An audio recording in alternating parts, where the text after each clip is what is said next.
మోదీ గనక steel plant ను ప్రైవేటీకరణ చేయకుండా వదిలేస్తే నేను ఈ పదవినే త్యాగం చేసేస్తాను. ఈ మాటలన్నది ఎవరో కాదు, 10 రోజుల్లో ఎమ్మెల్యే పదవి, మంత్రి పదవి పోగొట్టుకోబోతున్న గుడివాడ అమర్నాథ్. అంతేకాదు, ప్రస్తుతం తాను పోటీ చేస్తున్న గాజువాక స్థానాన్ని కూడా వదిలేసుకుంటాడట. బాలే ఉన్నాయి కదా ఈ మాటలు. సరిగ్గా 10 రోజుల్లో ముగుస్తున్న తన పదవుల్ని వదిలేసుకుంటాడట.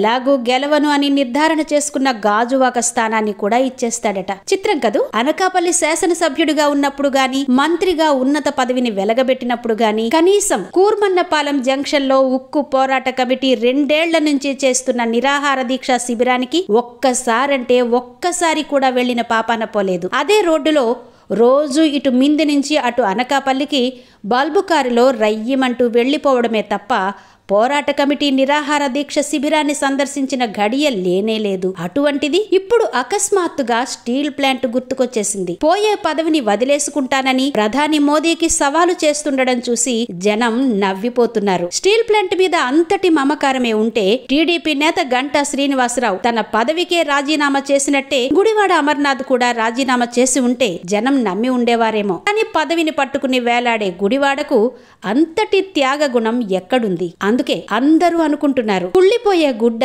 నీకు త్యాగాలెందుకే అంటూ.